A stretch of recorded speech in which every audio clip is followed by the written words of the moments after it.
Bueno, la propuesta como legislador, ¿ok? En primer lugar, como profesor universitario ordinario,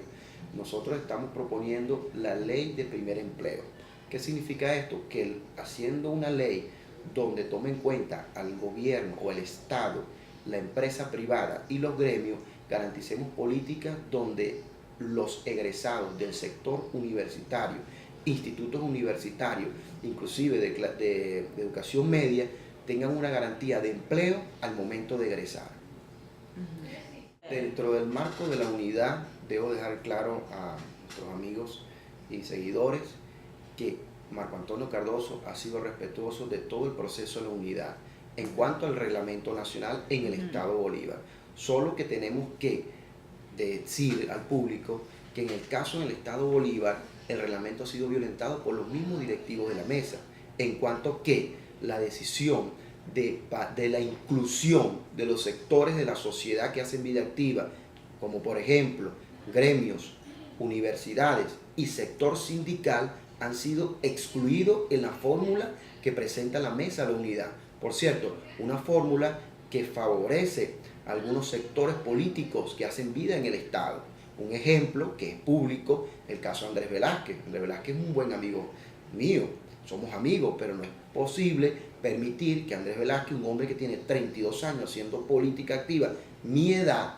esté encabezando la lista y encabezando el circuito, que por cierto, yo soy el candidato a encabezar ese circuito, y no por un capricho de Marco Antonio Cardoso, no, es porque Marco Antonio Cardoso, por ejemplo, fue el único hombre que respetó la unidad en el proceso del 2008 y por cierto, decretó y permitió que la unidad se diera en Ciudad Bolívar cuando le di el apoyo a Andrés Velázquez e inclusive al alcalde de Ciudad Bolívar, que es de Un Nuevo Tiempo, ya que el alcalde en ese momento tenía 14% en las encuestas y Marco Antonio tenía 9% en la encuesta, representaba casi 18.000 votos. El alcalde ganó con una diferencia de 1.500 votos la alcaldía. Es decir, si el alcalde, que en este momento no nos ha tomado en cuenta tampoco, nos excluye para el momento de la fórmula para las elecciones del 26 de septiembre, yo dudo que podamos seguir manteniendo ese espacio democrático en el Estado Bolívar, que es referencia no solamente en el Estado Bolívar, sino en Oriente.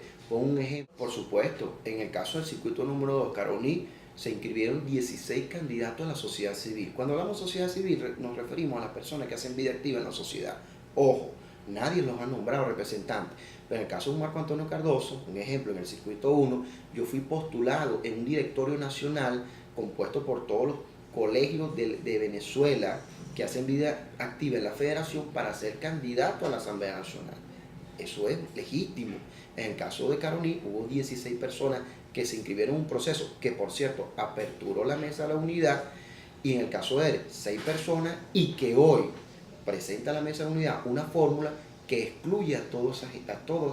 esas personas que manifestaron su voluntad de participar. Entonces estamos hablando de qué tipo de unidad, de qué tipo de sistema democrático nos quieren nosotros plantear. Esa es la pregunta que tenemos que hacernos, porque sería irresponsable de mi parte tener que avalar una fórmula de esta, donde ni siquiera se nos llamó a nosotros a discutir sobre esas postulaciones. Fuimos excluidos y que hemos hecho vida activa en la mesa de la unidad durante los últimos 6 meses. No hemos estado de espaldas de esa decisión. Inclusive en los últimos días tuvimos la oportunidad de que la mesa de la unidad le diera una apertura a que los miembros de la sociedad civil discutieran pues sus postulaciones y definieran, y cuando fuimos a presentarlo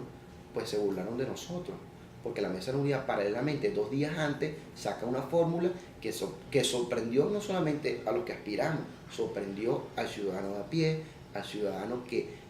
está en la calle, al obrero, al trabajador, al educador, donde dice, oye, yo no voy a votar por un hombre que tiene 30 años aspirando, oye, yo no voy a votar por una persona que no ha venido luchando en los últimos meses, sino que, bueno, hace vida activa en Caracas, en Puerto Ordaz, que por cierto, tengo que decir con mucha responsabilidad, de los 4 candidatos, 2 principales y 2 suplentes, 3 no viven en Ciudad Bolívar. O sea, no hacen vida activa en el circuito. Entonces son las cosas que nosotros no podemos avalar, porque si estamos dando un discurso de amplitud, un discurso de democracia, un discurso de construir un país, entonces no podemos colocar los peores hombres y mujeres a que aspiren la Asamblea Nacional. Eso es un discurso que hay que dar, un debate porque hay tiempo para reformular.